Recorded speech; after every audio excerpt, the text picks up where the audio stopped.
Hi, guys, and welcome to another episode. It is Friday evening, it's 7 p.m. on a Friday, and here I am with you. And there's nowhere else I'd rather be, honestly. Every time I sit down to record one of these episodes lately, I feel like I just have a big sigh and I look so forward to it. This is an episode that I've been trying to find the right time to do.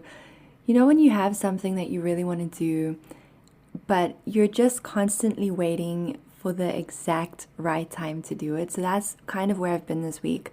I've known that I want to sit down and talk about things with you, but every day I'm like, okay, it doesn't feel like the right time now. Maybe I'll do it tomorrow. And it's just kind of been going like that the whole time. So I've been feeling kind of relaxed this evening, and I was thinking, you know what? Why didn't I sit down and just have a chat with you right now? So here we are. It's a Friday evening. I have some tea with me. I always have tea with me when I chat to you. This time it is chamomile and lavender.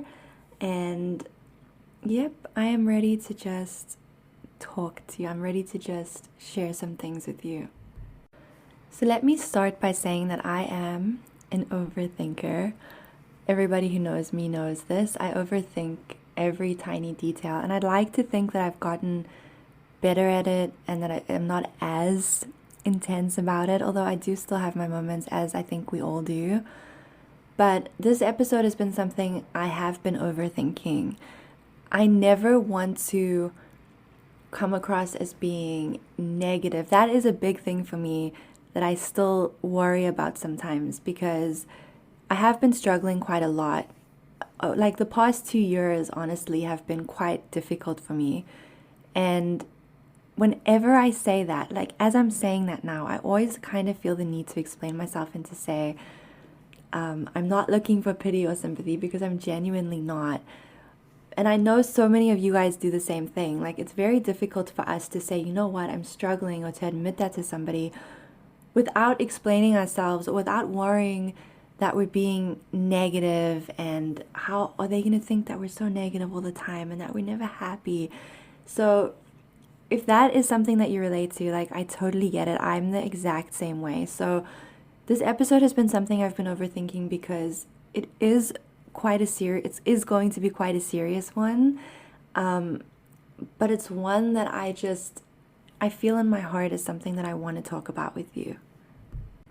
What's been really helping me work through so many things lately is to just get it out somehow and to not hold it inside. So for many years, I was that person that would kind of numb myself and avoid and run and hide away.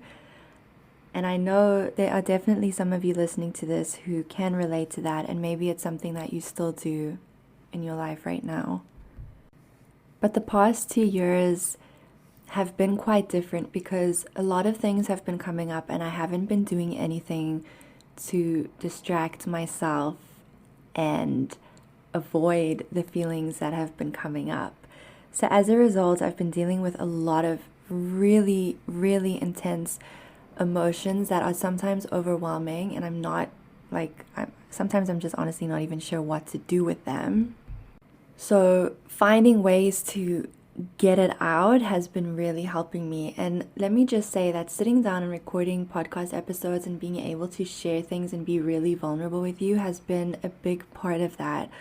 I am really healing through a lot of things right now, and healing is a messy and difficult thing. I think we hear the word healing and it sounds so peaceful and amazing, but while you're going through it, it can be incredibly, incredibly difficult. And you have really good days and you have really freaking terrible days. You're up and down, you're all over the place. Sometimes you feel like you're moving forward. Other times it feels like you're completely stuck and you're not getting anywhere. And then other times it feels like you've taken a million steps backwards. So writing, singing, sharing, and talking about things has really been helping me lately.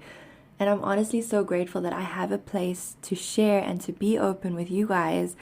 And I really do want to thank you for being here with me, allowing me to be vulnerable, for all of your amazing messages that you send me. I say this a lot and maybe you're bored of hearing it, but I will continue to say it. I am honestly so grateful and appreciative of every single message. It means the world to me, more than I can say. I made a promise to be open and to share my story, even if it's uncomfortable for me at times, because you see, the thing is, so many of us struggle with things and we don't always talk about it. And I know that so many of you struggle really terribly with certain personal things or feelings and heavy emotions and things that you just hold on to, and you struggle by yourself. And when we feel alone, when we don't talk about it, or when we feel like there's no one that can relate to us or understand us and we start to feel isolated, that's when we really, really struggle. And if me sitting here, even if it's uncomfortable for me sometimes, if me sitting here and talking to you is going to help one person feel less alone in their own struggle, and it's going to help them take even half a step forward, then I know that I'm doing the right thing, and I will keep doing this. When you struggle with anxiety, when you have a lot of trauma that you're not dealing with, when you struggle with depression, it's natural that you may deal with feelings of, you may have thoughts of suicide and things come into your head. It's such a sensitive subject, and we have to be so careful how we talk about it online. But the thing is, we need to talk about it, because people die because we don't talk about these things. And I myself have struggled with suicidal ideation, and I can sit here and say that I want to live and I want to be happy. I want peace in my life. I want stable relationships in my life. I want to move forward. I don't want to carry all of these things with me forever. I really, really don't. Sometimes when I sit and I'm feeling like I'm not clouded with thoughts and all these heavy things on me, I can look into the future and I see glimpses of things that make me really happy and really excited. So that keeps me going. But I just want you to know that if you're struggling right now and you can't even see anything, you everything just seems dark, just sit here right now, just be here right now, and just try don't even think any further than this moment. Don't even think any further than today. When we're really in the midst of it, when everything is really dark and clouded by whatever we're going through, we have to take it one baby step at a time, because our brains are not working for us in that moment. So when we try to think ahead, maybe we don't see anything, and then we start to think, what's the point? Or we start to worry and think, why can't I see my future? You don't have to worry about the future right now. You just have to be here right now, okay? I hope that makes sense. I know that I can ramble. I sit down and I have no plan for these things when I do them, honestly. When I do a symptoms one, or when I do a Q&A, I'll obviously have your questions in front of me and I'll do a rough outline before I start. But I like to sit down and kind of talk from my heart, so that I hope that this very long intro, because that's how I do it, I hope that you can take something from it, and I hope that it makes even a little bit of sense to you. So no matter what's going on in your life right now, you're here with me now, you're safe right now. You can listen to this whenever you need to just be reminded that you're not alone. And I hope that by me talking about certain things in this episode, that it will help you with whatever you're going through, and it will show you that you're not alone. Okay, so after 9 minutes of an intro, I feel like the spotlight is on me now, as I am going to start to get into some things, and I'm feeling kind of nervous, honestly. But I just, sometimes I have feelings to do certain things, and I am trying to really listen to that. I'm trying to go with what feels right, and I've had a lot of time to think about it, and this feels right. So you're probably like, what are we even talking about in this episode? Okay. Every Monday I send out a newsletter that comes straight to your email inbox, and after many letters where I know people could clearly see that I was going through something, and I really appreciate all of your messages, I wanted to open up a little bit about that. So I recorded a podcast episode.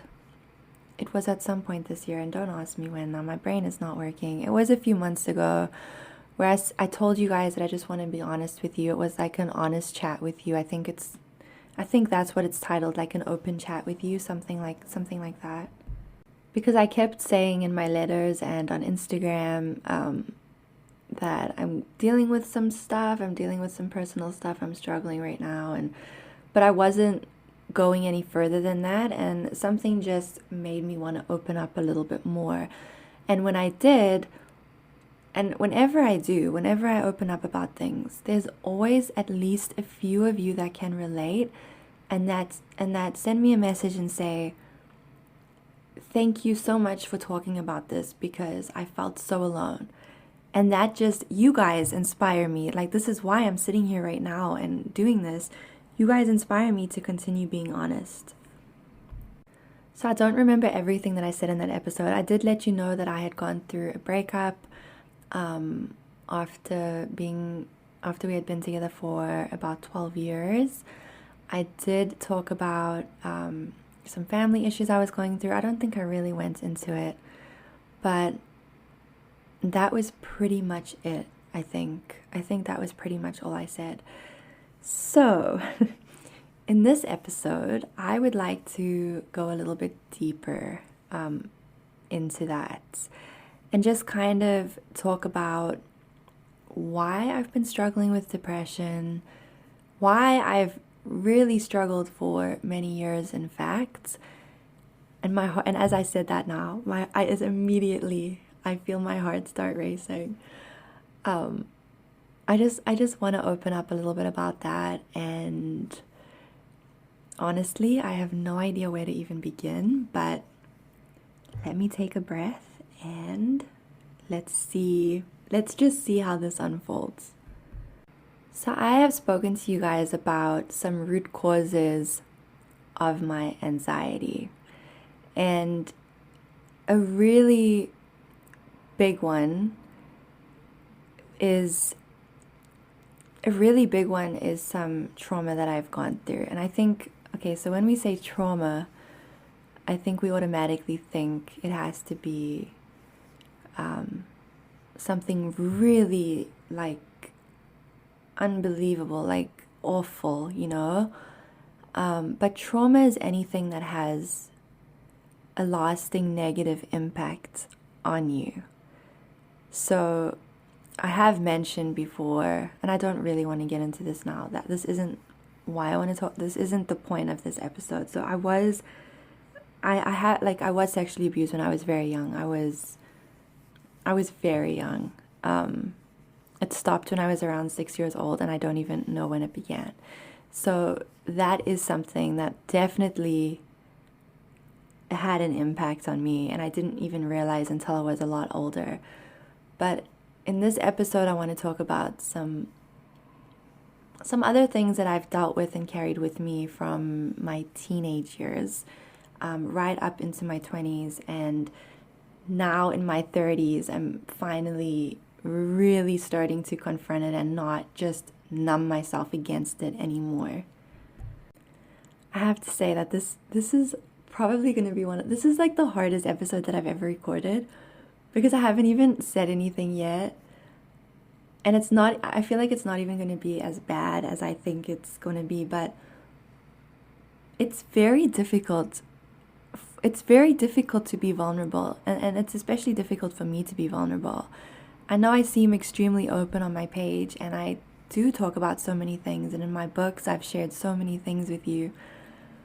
But when it really comes down to it, when I have to sit down and talk about my feelings and things, it's something that I'm still trying to learn how to do. And I know I'm not the only one. Like, I know some of us run far away when we know we have to sit and untangle our emotions and dig deep and talk about things.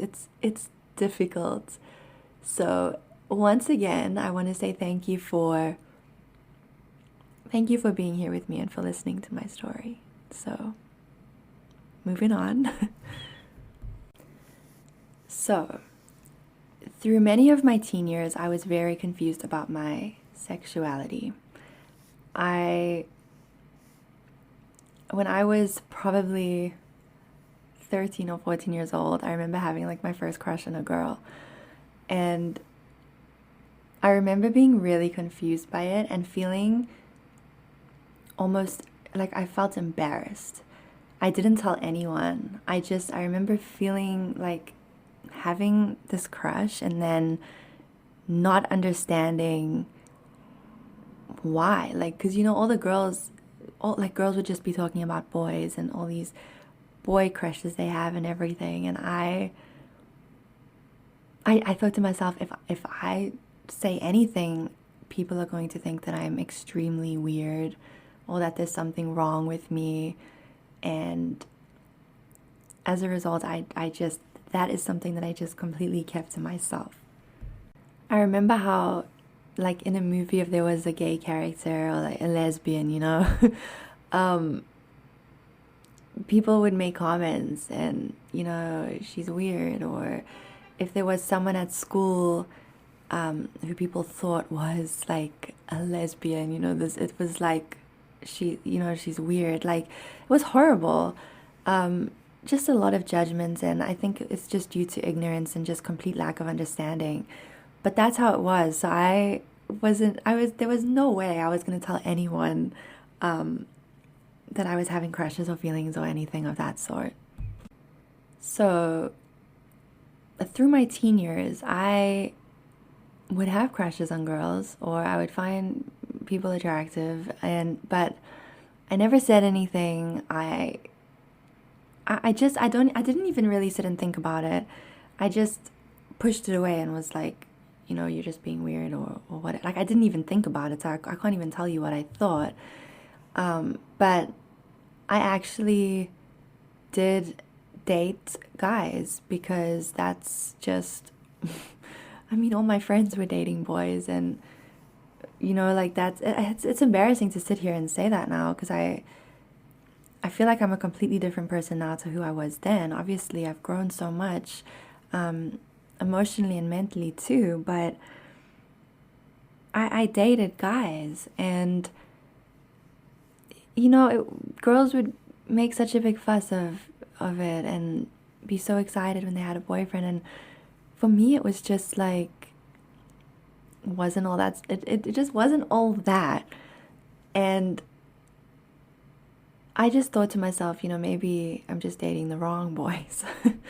I was just really confused. I just thought, it's just not the right guy or whatever. So that's how it went, right up until I was 17, like right before I turned 18. That's just kind of how it went. And when I was 17, it was like very close to my 18th birthday, I ended up meeting somebody who was a woman, and she was a little bit older than me. She was 7 years older than me, actually. And it just like instantly felt different. It just, I think when you're really confused about your sexuality and then you stop like doing what you think everyone thinks you should do, and you finally allow yourself to kind of explore those feelings and just kind of see, suddenly sometimes like things can just all of a sudden make sense. So that is what happened. And then I just kind of instinctively knew to not say anything to my parents. My parents weren't homophobic. They had my dad had a gay friend, and my mom, they knew and interacted with gay people. So I knew they not against people who are attracted to the same sex, but I instinctively knew.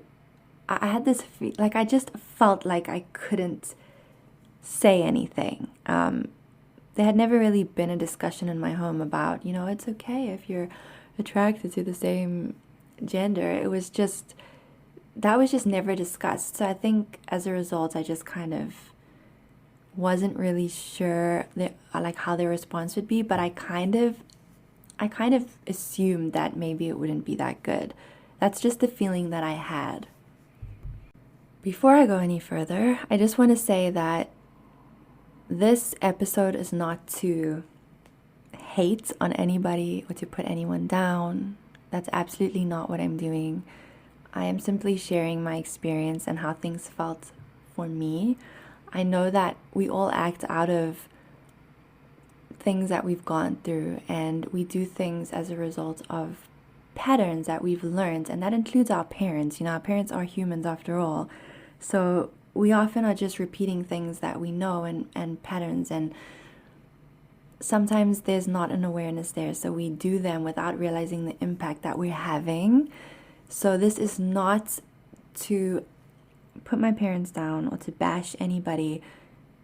This is me sharing my story because I know that there are other people that have been through this or are going through this, and I think it is important to always be like, I have a platform and I have an audience, and I feel like it's my responsibility to talk about things.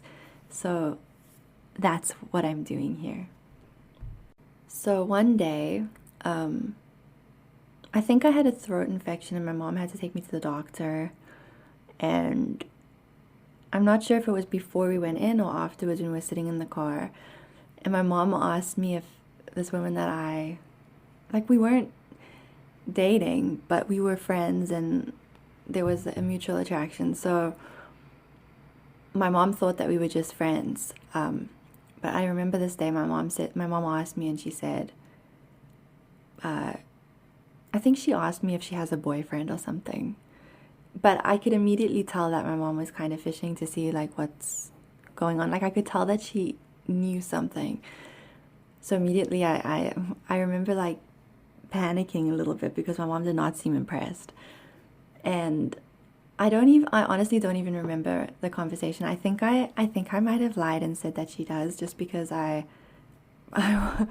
was in panic mode, and I didn't know, like, when something is thrown at you and you don't have time to prepare an answer, so I didn't know what to do. So I think I just said like, yes, she does, or something ridiculous, and that was it. Like, that was the conversation. We didn't talk about it again. But now I knew that my mom was kind of like suspicious, and I remember just feeling really on edge after that. So we didn't talk about anything again for, I'm not sure how long, maybe a week or two. And then one day I had just gotten out of the shower, and my mom was sitting in my room and she was holding my cell phone, and she had gotten into my phone and she had read all of my messages. So yeah, she, like, I couldn't deny anything anymore. Like, she saw messages and things, and the reaction, I had been anticipating a bad reaction, but I think it was just a lot worse than I had thought. And the thing that's so difficult for me about this time is that I was already feeling very vulnerable and unsure, and I was feeling embarrassed and a lot of shame. And it was at a time in my life where, like, I really needed support. Like, I really needed my family's support.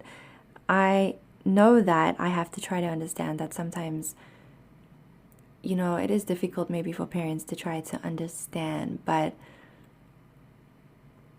that's the thing. Like, I feel like there wasn't any trying to understand. It was like, this is wrong. There's no way that our daughter is this way, kind of thing. There was no room for conversation or anything. And I honestly felt like deeply flawed. Like I felt like there was something very wrong with me. It was just a really massive scene. I was told that it's a phase, that I'm being influenced. I'm being influenced by, I don't even remember, like bad forces or something. And I'm just, I don't know what I'm doing, and I'm very confused, and I don't even know. I tried really hard to defend myself and try to kind of stand up for myself, but it just, I was getting nowhere. It, like, life at home, like, just felt really difficult.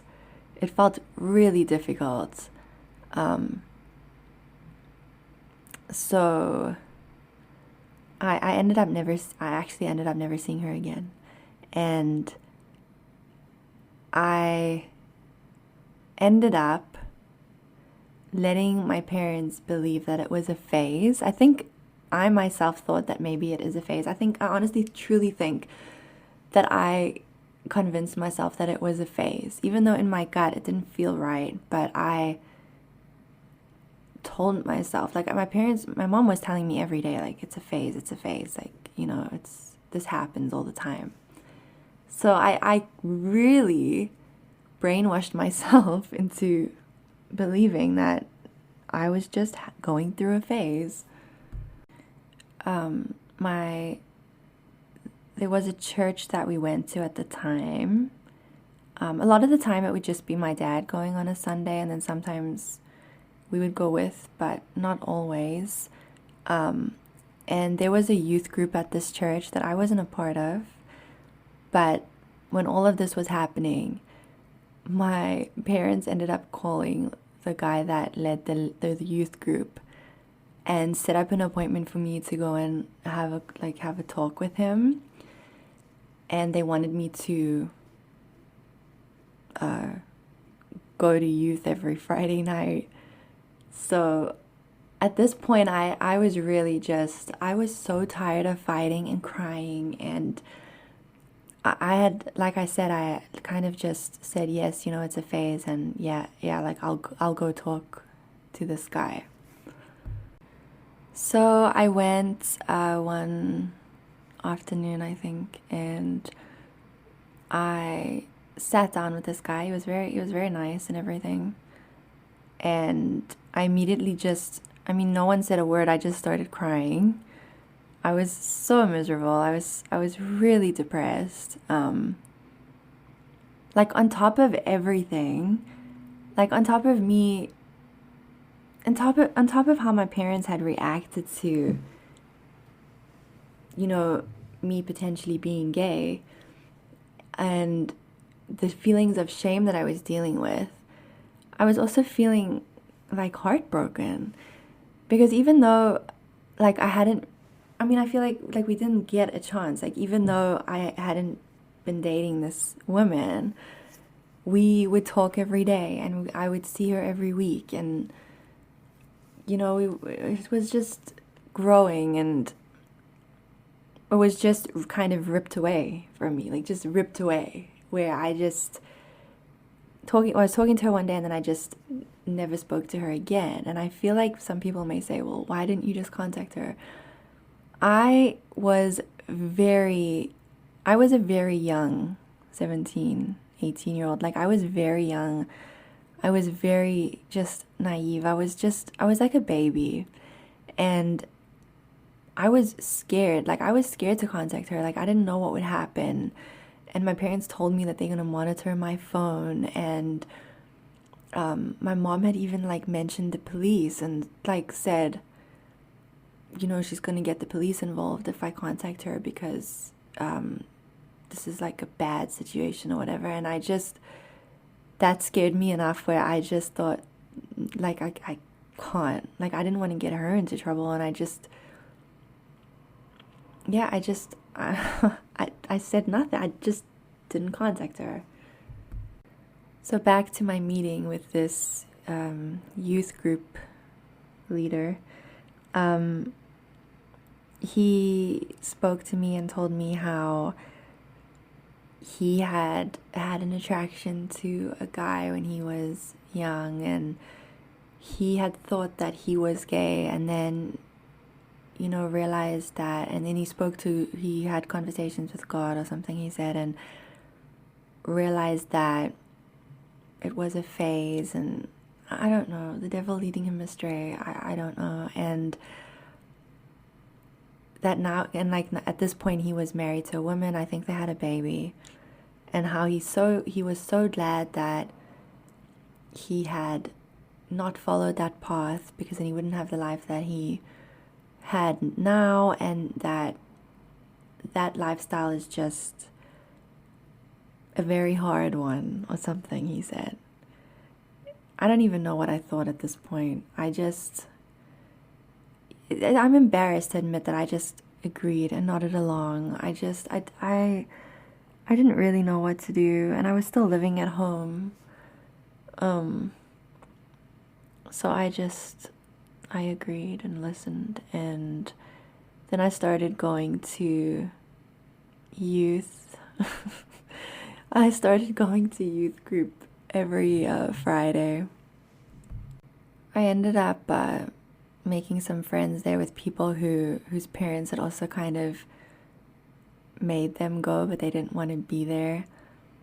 So it was like this little rebellious group. I was just, I clearly had a lot of anger and resentment inside of me, but I didn't even realize, I didn't even see it for what it was. I just remember feeling sad all the time. And,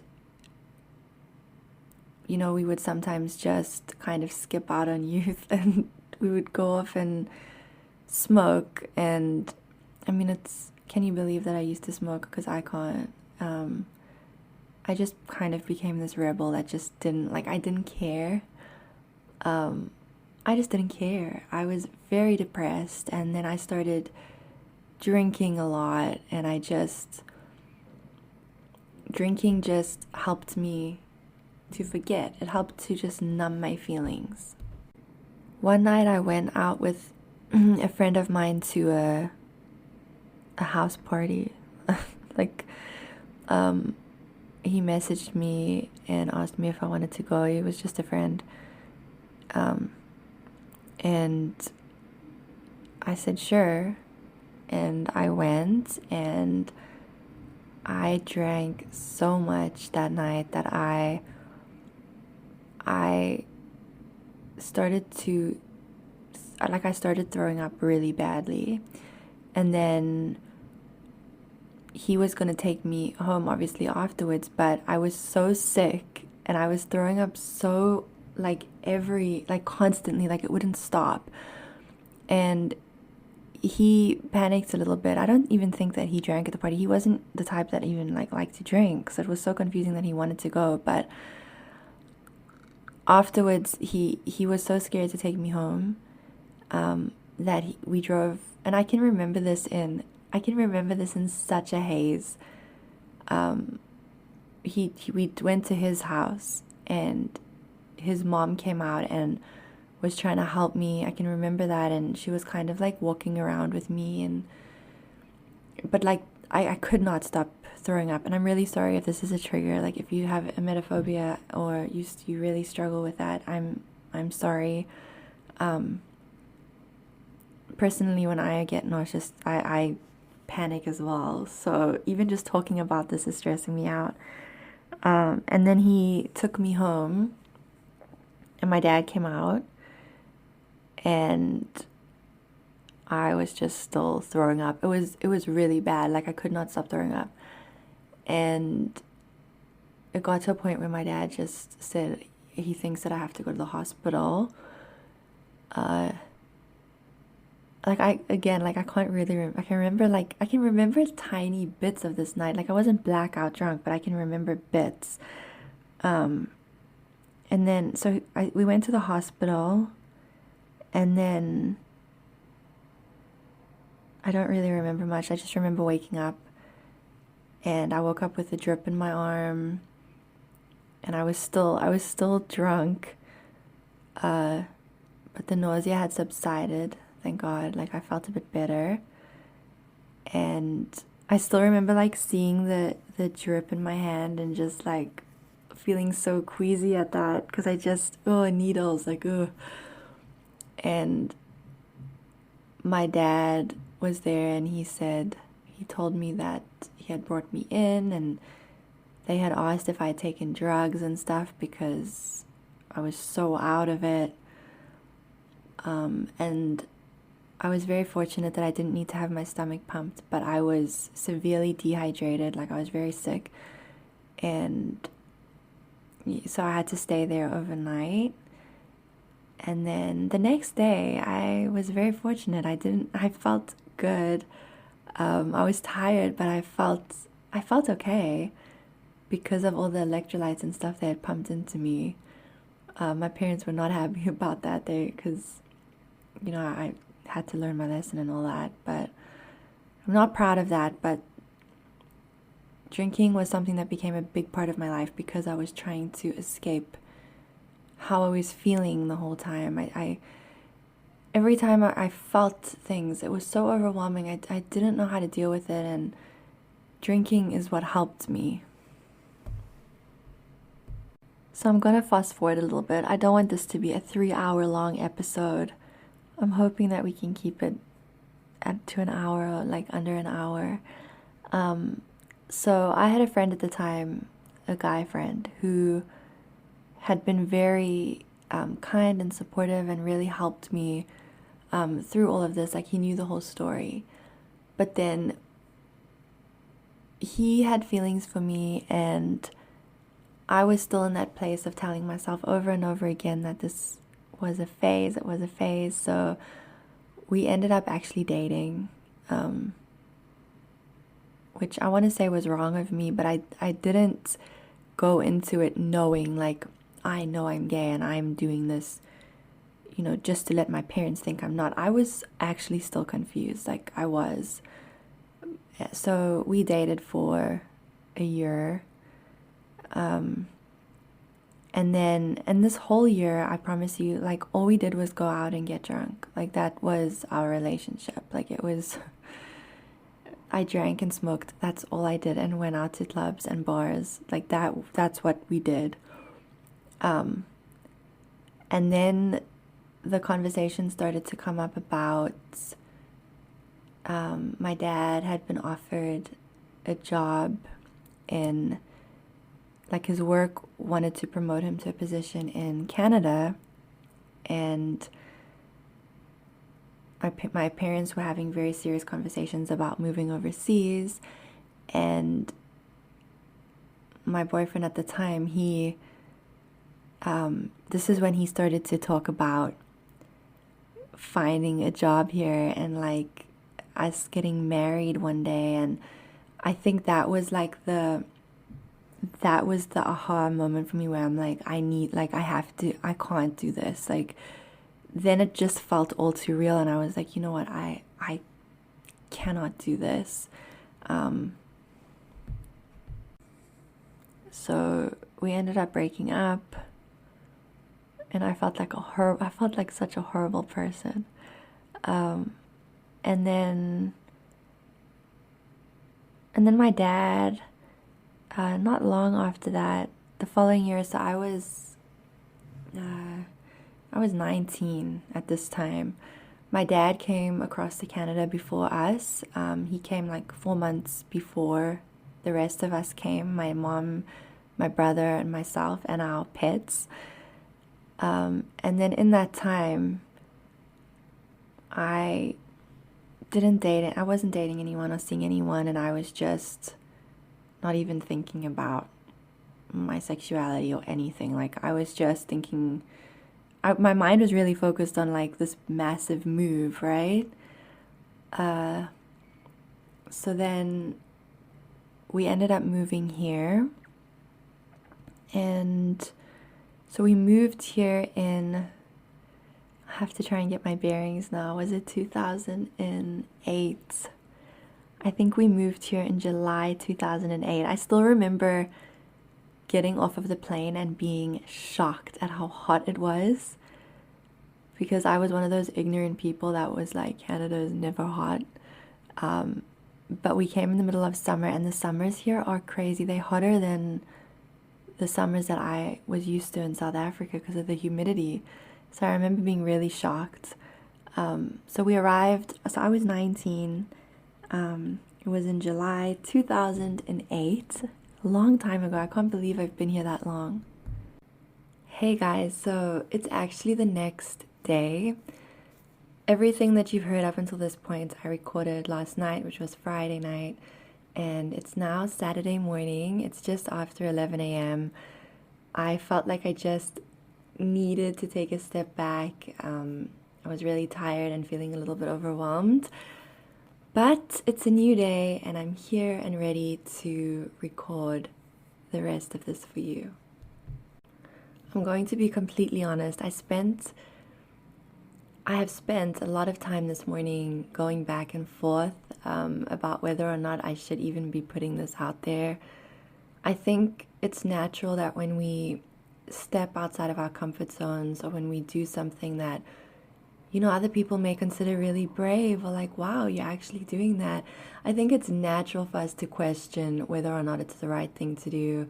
Our brain will always try to pull us back into what's comfortable, what's familiar. And for me, that's not talking about certain things and not sharing. And I also worry about, as I've told you guys earlier in this episode, I'm an overthinker, so I think about things from every angle. So I really worry because I don't want people to think that I am, putting my parents down, or that this is a revengeful or hateful kind of thing, because it absolutely isn't. But I just wanted to be honest with you. I have been going back and forth this morning, but I am really trying to not let fear win, and I'm trying to listen to my heart, and my heart is telling me to put this out there, even though it's terrifying. Doing brave things doesn't mean that you necessarily sit there and feel incredibly confident. You can sit there and feel really scared. I've been feeling a lot of anxiety coming up for me just recording this, but I really, really do hope that it resonates with even just one of you who may have struggled with the same thing, who may be going through things. This is why I do it, and why I will continue to do it. So, when saying that, let's dive back in. So, I think we ended off where I had told you guys that I had just arrived in Canada with my mom and my brother, and it was a huge change. I mean, coming all the way from South Africa, I'd never left the country. I'd never really gone on any big holidays or anything. So the very first time I left the country was to move out of it. So it was a big change and a big shock, but I actually was excited. I had gone through so many things back in Cape Town, where I was raised, and I kind of looked at Canada as this whole fresh start kind of thing, and I was really trying to be optimistic about that. So the first few months were really just kind of settling in. My brother and I would walk around the neighborhood and go and explore, and we would go to the shopping malls and just have a look around, and we went to Niagara Falls, and it was really just kind of getting used to this new place that we live in, and just explore a little bit. And then in January, I started, it's like beauty school. It was a 6-month course that I did, learning how to do aesthetics, which is nails, and so it's like manicures, pedicures, facials, waxing, and all of that kind of thing. I had always been interested in this kind of thing, but it wasn't this incredible passion of mine or anything. It was something that I had an interest in, and I thought, maybe I could pursue that a little bit. I was at a point where I wasn't really sure what I wanted to do. So that was something that seemed appealing at the time. I had just turned 20. So from January till June, I did this aesthetics course, and it was during this time that I met somebody online who I actually ended up dating for around 12 years. But of course, based on everything that I've told you that happened previously, this was something that, now once again brought up anxiety for me, because I knew what had happened previously. And I was terrified of going through all of that again. So she lived 2 hours away from me, and I told my parents that we're just friends, and then she would come and visit me, and we would see each other. And during the week I was really busy at school all day, and then on Saturdays I worked at a medical spa kind of thing. Like, I worked as a receptionist there, so my weeks were very busy. I was Monday to Friday all day. I was at beauty school, and then on Saturdays from I think it was 8 till 5 I was working as a receptionist. So my only days off were really Sundays. So it really did help being very busy, because I felt like I could kind of just hide the fact that I was seeing somebody. We actually only met when I was about 4 months into my course. So like I said, I just told my parents that we're friends, and of course that only worked for so long. My mom has always had this sixth sense. I think it's just a mom thing, I don't know, where she can always pick up on things, and I could tell that she thought something was weird again, and I started to get very anxious about it. And so let me just say that I'm condensing and summarizing everything. I could go into a lot more specific detail and share absolutely everything that I remember, but we would be here for a very long time. So I'm really just kind of summarizing everything and just trying to give you the summarized version of events. So basically, to sum it all up, right as I had finished, excuse my throat, by the way, I'm not sure what's happening. Often in the mornings is when if I'm gonna have allergies, I have a lot of allergies in the morning, so my throat is being kind of croaky. We talk about this all the time on my page, because I know a lot of you guys deal with anxiety-based allergies, and I have been really anxious recording this, so it would make sense. So anyway, diving back in, my mom had kind of picked up that something was going on. This was right after my course ended in June. I went and stayed with my girlfriend. I went to go visit her and stayed with her for just over a week, and then I came home. And then it was around this time that my mom was, I could just tell, I could feel, I could sense that she knew something was going on. So one day she kind of confronted me, and I denied it. I immediately denied it. And then it's all the fight kind of went out of me, and literally 5 seconds later, I just admitted it. I was so tired. I just wanted to be honest. I thought maybe I can do things differently. Maybe I can be honest and see what happens. But it was pretty much the exact same reaction as when I was 17, 18. And it was awful. Again, those feelings of shame. And it's funny because just talking about it, I can still feel that. I can feel those feelings of shame that I had then. And my girlfriend's family pretty much had the same response. So it's not like we had support even from one end. Both of our families reacted exactly the same. The difference this time was that, I was still in contact with her, and we were like in it together kind of thing. So I wasn't alone. Like I had felt so alone when this had happened previously, but now we had each other to kind of get through this thing together.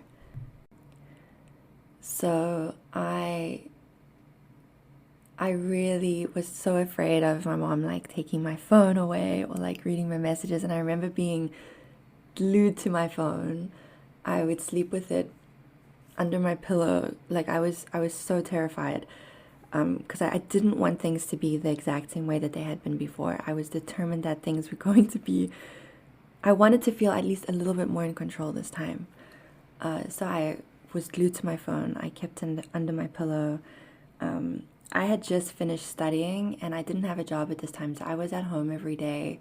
I think I was looking for a job at the time because I was so desperate to be out of the house. But during the day while I was still at home, I would wake up in the morning, I would have breakfast and get dressed, and I would just go walking. Like, I would just go walk to like this big pond that was close by, and I would just sit there for hours, and I would walk around the neighborhood, and I just tried to be out of the house as much as I could, because when I was at home, there were things that were said to me or like looks that were given to me, and I felt like there was something so freaking wrong with me that I wanted to just be away from that. I didn't want to be in that. And my girlfriend was dealing with the exact same things, but she was 2 hours away, so we were both dealing with it, and we were just kind of keeping in contact and calling each other all the time, and yeah, it was a rough time. And then, it got really bad. Living at home was very difficult. It was as if we had committed some incredible sin, or I was walking around feeling like I had done something really, really horrible. I felt like the way that I was being treated, the way that we were both being treated, was as if we had done something absolutely unforgivable. But we were trying to come to terms with, like, well, let me speak for myself here. I was trying to come to terms still with my sexuality. I had dated guys, and it was different, and yeah, I was really trying to come to terms with it. So it's really difficult when you're very confused and trying to figure yourself out, but then it feels like you're being punished for it at the same time, if that makes sense. So things got to a point where living at home was just, it felt impossible, honestly. And one day I was told, my dad told me that he doesn't know how I'm going to continue staying at home as long as I am going to continue seeing her or being the way that I am, because it was taking a huge toll on my mom. Remember, like, my feelings weren't considered at all. It didn't matter how I felt or what I was going through. Like, that did not matter. It was taking a toll, and I was told that as long as I'm going to continue being this way, staying at home wasn't going to be an option. So around this time, I planned to get on a bus to go and see my girlfriend, just to get on a Greyhound, and because we would visit each other back and forth like that. So it was just going to be a normal, visit. I was going to come and stay for like 2 nights and then go back. Even though it was like always, it felt like a nightmare going back. But I got on the Greyhound and went to go see her. And then I was getting awful messages the whole time, and I ended up not going home. I ended up just not going home. Yep, and that was it. I left home at 20, and that was it. That's when I left home. We did not have a lot of money. She was working, I had been working, I had saved up a tiny bit. We stayed at hotels while we could, and then we kind of couch surfed on friends' couches and like stayed at different people's places. There would be nights where, there was a night in particular that I remember, we were sitting at a coffee shop, and it was coming up to 11 p.m. and we didn't know where we were going to sleep that night. Like we had nowhere to go. I mean, there was a time in my life where I didn't have a home. We didn't have a home. Like it really did help me to not be by myself. And I know that there's people that go through this that aren't even with anybody, that are kicked out of their homes for how they identify and have nowhere to go and are alone. And it breaks my heart. Like, it breaks my heart. It was hard enough being homeless, but having somebody with me, like having each other. But knowing that there's people that go through that and they don't have anybody, it absolutely breaks my heart. So I could go into, again, a lot of detail about the whole like process through our 20s, when we were homeless. But again, like I don't want this to be hours and hours long. Just to summarize, we didn't have a home for a while.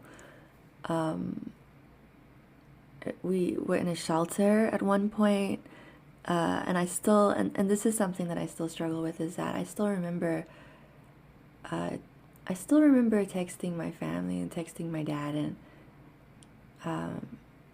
like saying like, Dad, like I'm actually like in a shelter right now, and I mean, it was, to me, it was the low, like it was, we were at such a low point, you know, we couldn't go any lower at this point.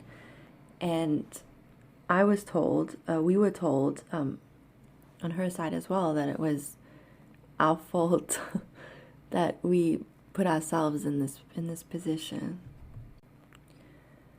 So eventually, just to fast forward, I ended up getting a job.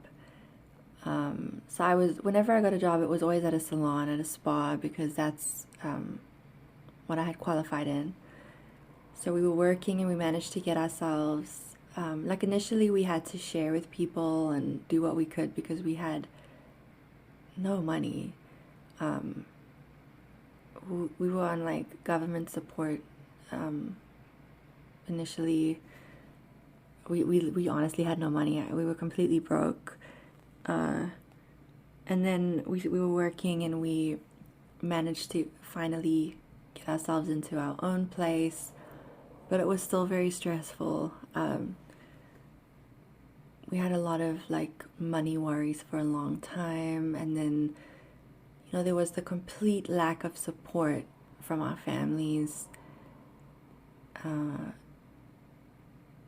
It's a very difficult thing, because I think it's hard enough if you have a really good friend or you're in a relationship and then suddenly, you know, maybe the person changes or you break up or you lose the friendship. I think it's hard enough to deal with that, or to try to come to terms with someone maybe abandoning you for no reason, or whatever the situation is.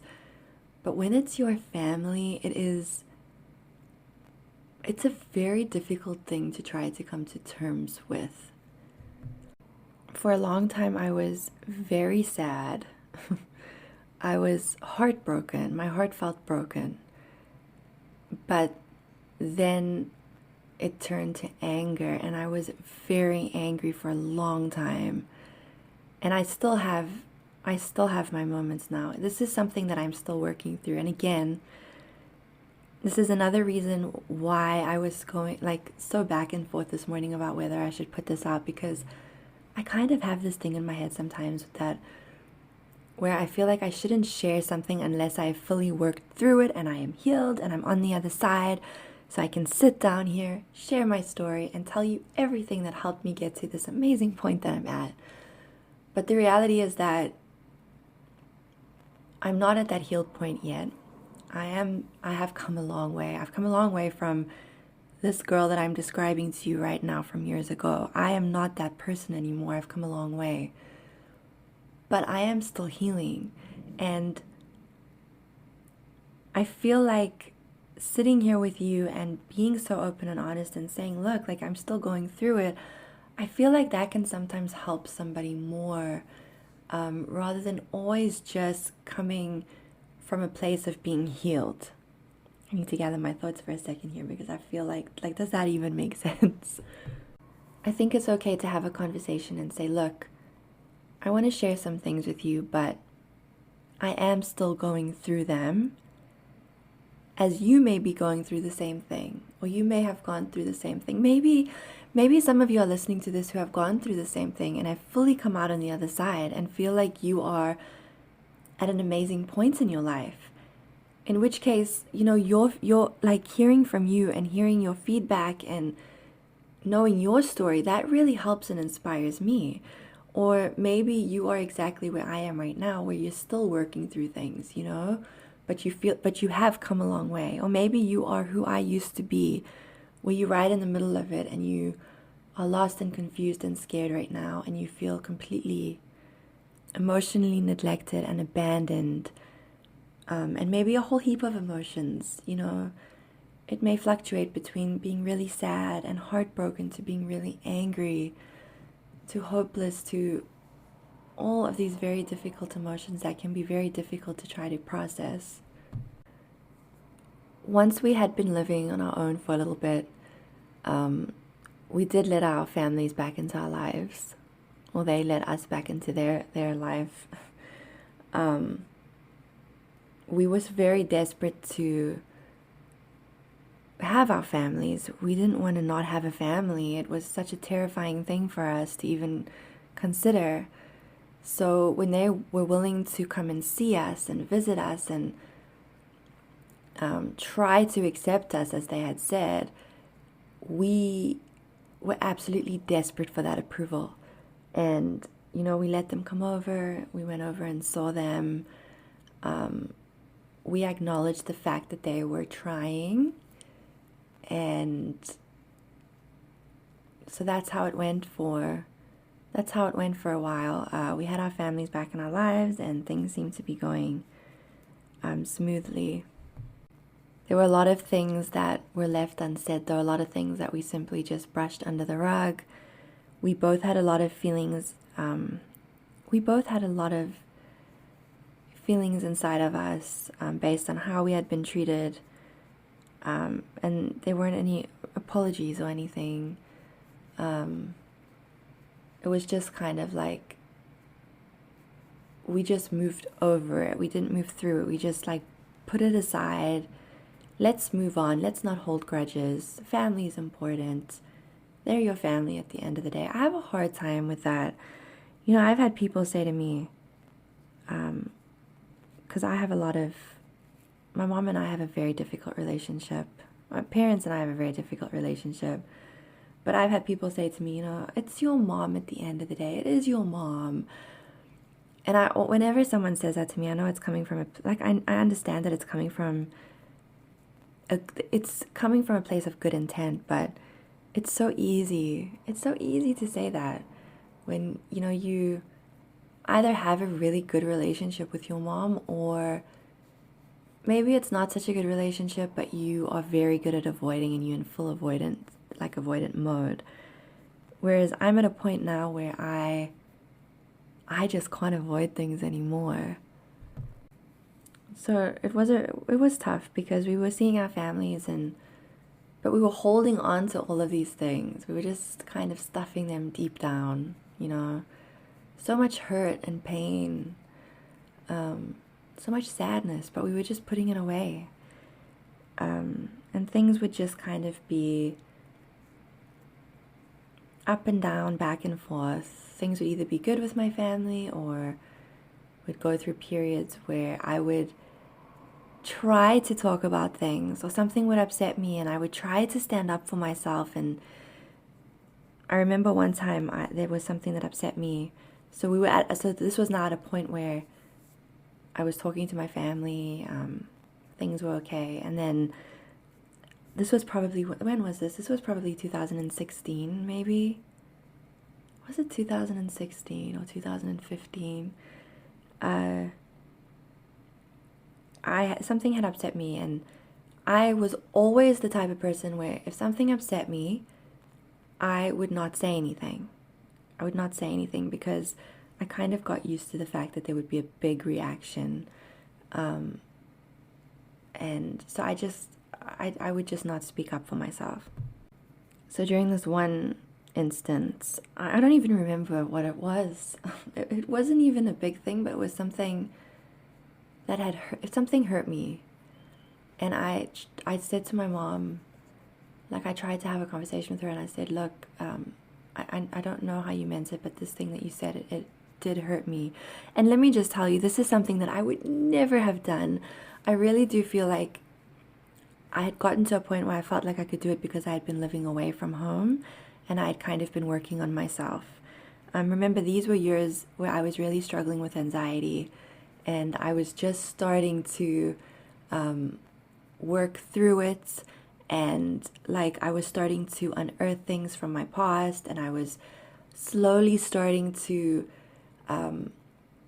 face up to certain things, and I was feeling a little bit braver. And on this one day, I decided I was going to speak up for myself. I wasn't rude about it. I think we have a right, I know we have a right to speak up when something hurts us.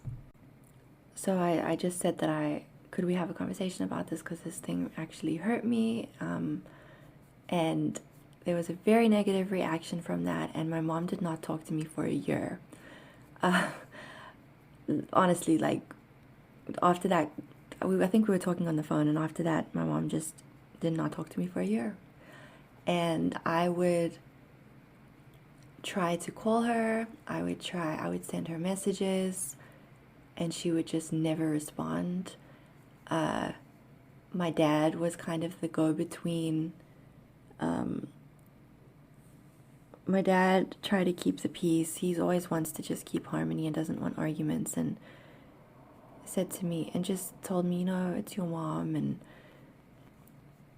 just, let's just have peace. Just apologize for, I don't even know what I was supposed to apologize for. I was supposed to apologize for simply asking to have a conversation about something that hurt me. And I couldn't do that.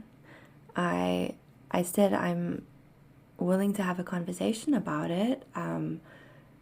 I didn't mean, and I like, I can tell you this now, like, I wasn't rude about it, or I'm not a harsh person. Like, I'm not going to scream at you for no reason. Like, I was very calm about it, and I simply said I want to talk about something. So that whole year we did not talk, and it was I feel like something kind of shifted in me that year. I think this was a year where my abandonment issues really came up. I already had abandonment issues, just from the past, and just complete lack of emotional support. But this year, where we did not talk at all, and like, it's my mom. It's your mom. It's so hard sometimes when I see things and people say, sometimes you just need your mom. Sometimes you just need to talk to your mom. And I didn't have that. And I'm not sitting here looking for sympathy or pity. I'm really not. Like, I used to not be able to talk about this at all without crying and breaking down. But I really do feel like I can talk about it now, and I feel a lot stronger. Of course, it still hurts. Of course it does. But there's been I think there's maybe been 1 or 2 times where I've kind of touched on this subject very vaguely, and I had some people message me and say that they know exactly what I'm dealing with, and it really does help to know you're not alone, even though you don't want anyone to experience the same kind of pain. So after a year of not talking, Christmas was coming up, and or maybe it was just after Christmas. It was around Christmas time. I just kind of, because this is a pattern with my family. Like, this will happen, I'll kind of stand my ground, and then I'll just give in, because I'm like, you know what, it's family. I have to have my family in my life. So I ended up apologizing. I honestly just said, you know what, I'm so sorry. Even though inside it didn't feel right to me, but I did that. I just apologized because I wanted my family in my life. And then we moved forward from then, again, not discussing anything, brushing everything under the rug. And, I would go visit them, they would come and visit me, and we would just, whenever any deep conversations, I think I kind of learned that that's just not an option for me. So I really learned to just kind of deal with heavy things on my own. And then at the beginning of 2021, my girlfriend and I broke up, and that was incredibly difficult, not just for me, it was incredibly difficult for both of us. It was a very difficult time. We had been together for 12 years. I mean, we met when we were babies. We had been through so much together. And this was just a whole new thing that we had to try to adapt to and come to terms with. So let me just say before I go any further that we are still in each other's lives. She is my family. She's family. I will always see her as family. We were together since we were really young. We've known each other since we were really young, and we've been through so much together. And I am honestly so grateful that she's still in my life, because so that's all I want to say there. I don't want to sit here and say I went through a breakup and no, this person is not in my life anymore. She's still in my life. She is my family, and I'm very grateful for that. So during this time, this is now a time where you would need your family in your life, and I needed them. We were talking at the time. Things had been going well with my family for a good maybe 2 years at this point. There hadn't been any issues or any lack of communication. Like, we were talking all the time and things were good. So I think I thought, okay, well, things are so much better now, and I thought that I could really rely on them for emotional support during an incredibly hard time. Unfortunately, it did not work out that way. I'm not going to go into detail here. I may in the future, not just to keep it personal, but also because of the time here. It's over an hour already, but just to summarize, they were not there for me the way that I needed them to be. I have an episode where I share a little bit about this. That episode that I mentioned earlier, where I think it's titled "An Open and Honest Chat with You," something like that. I do talk about how I was staying at Airbnbs. I didn't really have anywhere to go at the time. I guess when people go through something like that, they go stay with their family, but I couldn't, I didn't have that. So I was staying at Airbnbs, spending a ridiculous amount of money on that, and I was incredibly depressed. This was March, April last year, I believe. And this is when I struggled with thoughts of suicide. And I talk more about that in that episode if you want to go listen to that. But it was very difficult. I desperately needed my family, and they weren't there. And I was almost frustrated with myself, because I had told myself I can't rely on them for deep emotional support.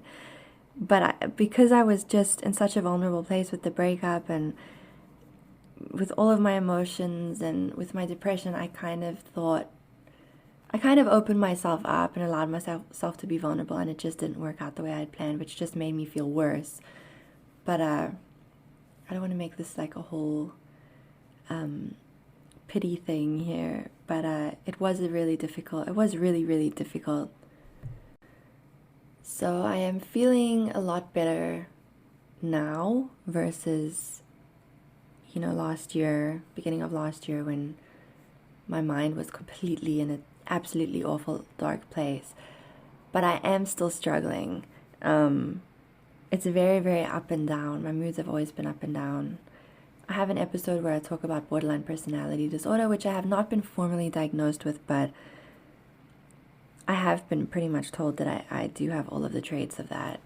And it would make a lot of sense based on just based on how I react to things, my extreme hypersensitivity to things, and my intense emotions, the ups and downs. Sometimes I have a roller coaster of emotions in one day, and it's very overwhelming.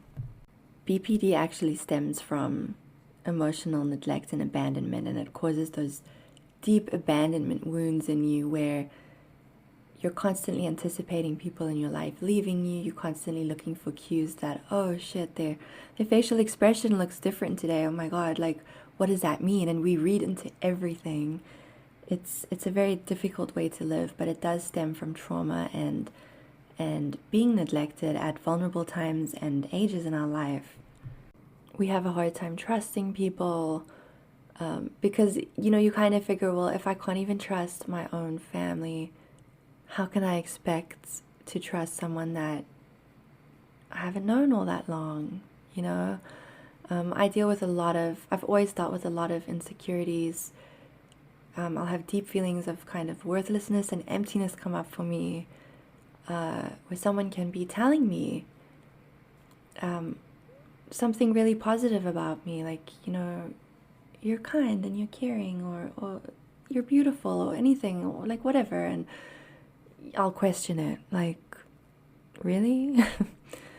And I think it's very natural to have feelings like that when you have gone through any kind of trauma, not just the trauma that I've mentioned here, because of course we've all gone through many different things.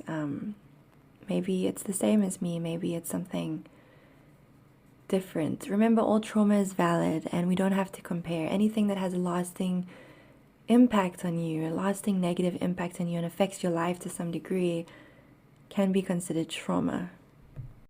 So that is where I am at right now. I feel like there's so many more things I could have shared in this episode, so many more details I could have gone into, and I probably will in the future.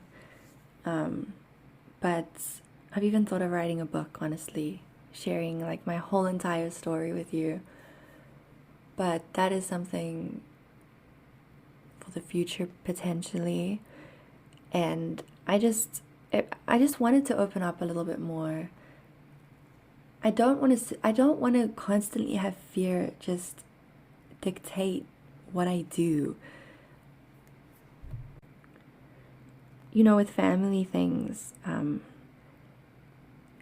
I think we can all relate to there's certain things you just don't talk about, and there's certain things that you keep private. You keep it in the family. And the problem when we do that is that we suffer in silence, because if we're keeping things in the family, we're not talking about it, and we don't even have our family to go to, or maybe there's no one in your life that you have to go to, and there's no one talking about it because maybe someone has an opportunity to talk about it, but they're too afraid. Like me, this is scary for me, but I'm sharing it because maybe you're struggling with this, and maybe hearing this will be a turning point for you. Maybe it will bring you a tiny bit of comfort. I want this to just be able to help in even the tiniest, the smallest way. So of course Christmas is a difficult time because it's so family oriented. It's a time to be with family and your loved ones, and it's difficult if you don't have a good relationship with your family. And I hope that if you don't have family to go to, or you don't have family, maybe you've lost your loved ones, I hope that you know that you're not alone. Like you really are not alone. Because I'm sitting here and I'm talking to you, and I am right there with you. So for some good news, I have a friend who I grew up with in South Africa. Our families knew each other before we were even born. She's 2 years younger than me. I've honestly always looked at her as like a younger sibling, as like my younger sister. She just feels like family because, I mean, we grew up together. She got like my hand-me-down clothes. It's like, honestly, she's like my younger sister. So she lives in, she's currently in Pennsylvania, and which is like a 6-hour drive away. And we've been chatting and we decided, why doesn't she come and spend Christmas here? So she is going to be coming down around the 21st or so and spending Christmas. I'm very, very excited about that. I'm really trying to focus on the good things in my life and the positive things in my life. Like I tell you guys, do not force yourself to be positive if you're having the shittest day ever or you're going through a really crappy period. Let yourself feel it. Don't let anyone make you feel like you have to say, I'm doing well, I'm okay, and then inside you're falling apart. You are allowed to feel how you feel, okay? You are allowed to. But when your brain is feeling, when you're having those days where you feel a little bit more stable and secure, try and look for the things that are good in your life, because there's always one thing. There's always one thing. When I have days and I can't see ahead and I can't see anything, I always come back to our community. Like, this community is my heart and it means the absolute world to me. And this is something that I always come back to. I always come back to you guys. So this episode was not me sharing all these healing tips and things that you can do. Of course, I can do more episodes where I share many things that have helped me. And just in previous episodes, everything that I share that's helped me through anxiety has helped me through personal struggles in my life too, because a lot of my anxiety has stemmed from personal things. I really just wanted to sit down, have a conversation with you. I wanted to record this episode before I continue doing any more symptoms ones, like anxiety-based ones. I've been struggling lately. I'm still carrying around a lot of pain and things, and I'm trying to work through it. And if I sit with myself and really look back, I can acknowledge that I've come a long way. I really can see that, because I have days, like just recently, yesterday, I think just yesterday, I had a moment where I was like, you know what, I'm feeling so bad in this moment. I feel like I've made no progress, and I feel like I'm always negative, and I'm always miserable, and I'm living in this place of darkness. But it's in those moments that we feel that way, because I don't feel that way every day. We don't feel that way all the time. And I know that it's difficult when you're in it to remember that things are always changing. Life is always changing. It's never stagnant. Thank you for allowing me to be vulnerable here. I hope that by me being vulnerable, I am helping you to feel a little bit safer to be vulnerable with your own things that you're going through. You can DM me, you can email me, you can let me know what you're dealing with. I really do always try to look at my DMs. Of course, I get a lot of messages, but sometimes even just typing something out and sending it, and knowing that you're sending it somewhere where no one's going to see it, it's a safe space, you're not going to have any judgment. Sometimes just hitting send on something can help and make it feel like you're releasing something. So don't ever hesitate to do that if you need to. I really hope that this has helped in the smallest way. I'm not sitting and sharing because I want people to feel sorry for me. I'm sharing because honestly, sitting and talking about things is incredibly therapeutic for me. And I know that when I share things, I know that it does help some of you. So we're sitting here and we're helping each other as we go through things. I have some anxiety episodes lined up. I actually may sit down today or tomorrow to record one. I want to do another episode on dizziness.